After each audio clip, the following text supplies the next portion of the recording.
안녕하세요. 사업하는 여자 둘입니다. 오늘은 제가 은퇴 계획에 대해서 말씀드리려고 하는데, 저는 우선 주식으로 은퇴를 하려고 하고, 간단하게 말씀드리자면 TQQQ랑 QQQ 이렇게 두 가지 주식으로 은퇴를 하려고 하고 있습니다. 먼저 은퇴를 하려는 이유는 제가 출산한 지 2달 정도 됐는데, 남편도 육아휴직을 썼어요. 그래서 함께 집에서 보내고 있는데, 아이도 보고 같이 낮에 백화점이나 쇼핑몰도 가고 이렇게 하다 보면은 시간이 금방 지나가더라고요. 은퇴를 한다고 해서 전혀 심심하지 않고 오히려 이 가족들과 알차게 시간을 보낼 수 있겠다 싶어서 더욱더 파이어족이 빨리 되고 은퇴를 꿈꾸게 되었습니다. 지금으로부터 한 6년에서 8년 이내에 은퇴를 하려고 하고, 그래서 어떻게 계획을 세웠냐면 저희가 만든 표인데 TQQ를 저희가 가지고 있어요. 이게 투자한 지 한 2, 3년 정도 만에 원금의 한 3배 정도가 됐거든요. 어쨌든 TQQQ로 12억에서 14억에 도달을 할 시에 TQQQ를 매도할 생각입니다. 적어도 2028년에서 2030년 사이에는 이 금액에 도달할 것이라고 보고, 보수적으로 잡아도 그렇게 보고 있는데요. 추가로 계속 납입을 하고 있지 않고 지금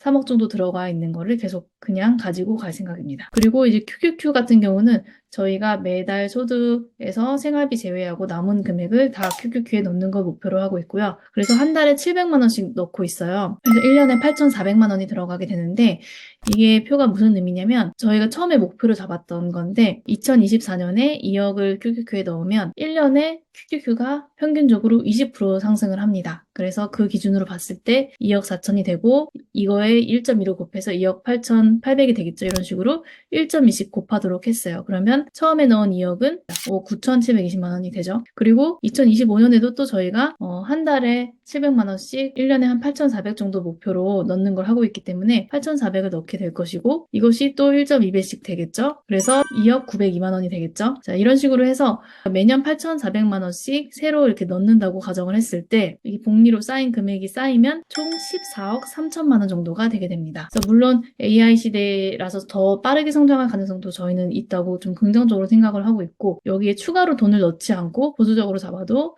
2032년 정도에는 20억이 되겠다라고 보고 있습니다. 20억으로 잡은 이유는 저희가 이제 계산을 해봤을 때 20억이 모았을 때 QQQ는 나스닥 지수 추정이잖아요. 근데 좀 더 안정적인 S&P 500으로 20억을 갈아타려고 해요. 그래서 워렌 버핏 또 이제 자산의 90% 이상을 S&P 500에 넣으라고 그렇게 얘기를 할 정도로 S&P 500은 좀 더 변동성이 낮고 안정적이기 때문에 이 정도 모았으면 굳이 QQQ로 가지고 있을 필요는 없겠다라고 판단을 했고요. 이걸 어떻게 금액을 잡은 거냐면, 먼저 보시면은 S&P 500 연평균 수익률이라고 네이버 검색을 해서 좀 이제 그래프를 찾아봤는데, 어떤 블로그에서는 이제 연평균 수익률이 6에서 10%라고 좀 범위가 크다라고 했는데, 1928년부터 2024년까지 잡았을 때는 한 뭐 6.14% 나오고, 이것도 계산 방법에 따라 다르다라는 글이고요. 1957년부터 잡았을 때는 연평균 8.4%다라고 합니다. 사실 이 연평균 수익률이 뒷부분으로 잡았을 때 더 커져요. 그래서 최근에는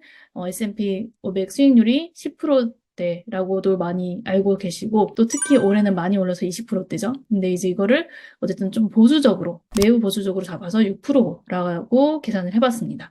그래서 제가 계산을 해봤을 때 20억을 연평균 수익률 6%로 잡고, 그 다음에 해외 주식 양도소득세 22%를 떼고, 그거를 이제 12로 나눠서 한 달에 얼마 쓸 수 있나 봤을 때 한 달에 780만 원 정도 세금을 제외하고 쓸 수 있더라고요. 이 정도면 충분히 먹고 살 수 있겠다 싶었고, 물론 이제 물가 상승률도 있고 여러 가지 요인이 있지만 저희 같은 경우 둘 다 직장에서 오래 일을 했기 때문에 나중에 이제 국민연금도 받을 수 있고 노인연금도 받을 수 있고, 또 저희 직장 어느 정도 퇴직금이 나오게 돼요. 또 저희는 이제 여기서 얘기를 했지만 집도 있는 상황이기 때문에 주택연금도 받을 수가 있고, 네, 이런 여러 가지를 고려했을 때 물가 상승률이나 여러 위험 리스크를 고려하더라도 쓸 수 있겠다라고 생각이 들었습니다. 그래서 저희가 이 계획대로만 간다면 2032년 정도에는 은퇴를 할 수 있겠다라고 생각이 들고요. 또 은퇴를 하더라도 저 같은 경우 스마트 스토어도 하고 있고, 요거는 이제 자동화가 돼서 그냥 계속해서 일을 안 해도 수익이 나오는 구조이기 때문에 충분히 이 정도면은 보수적으로 생각을 해도 은퇴가 가능하겠다라고 판단이 섰습니다. 이 복리의 힘이 굉장히 큰데, 자녀에게 2천만 원을 태어나자마자 증여를 해줬어요. 근데 QQQ 연평균 수익률이 20%라고 말씀을 드렸는데,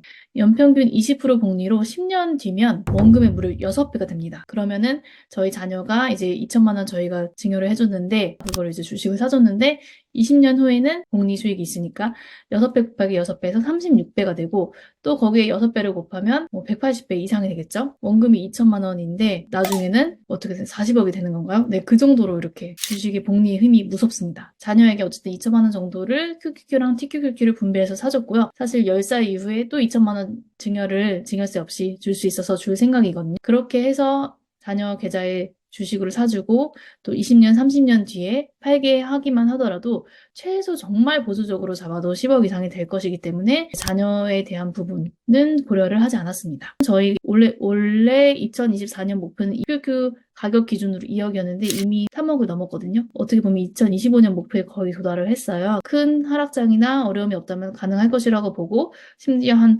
30%대 정도 하락장이 오더라도 이 정도의 은퇴가 가능할 것으로 저희는 보고 있습니다. 그래서 오늘은 부부 은퇴 계획에 대해서 이야기를 해봤고요.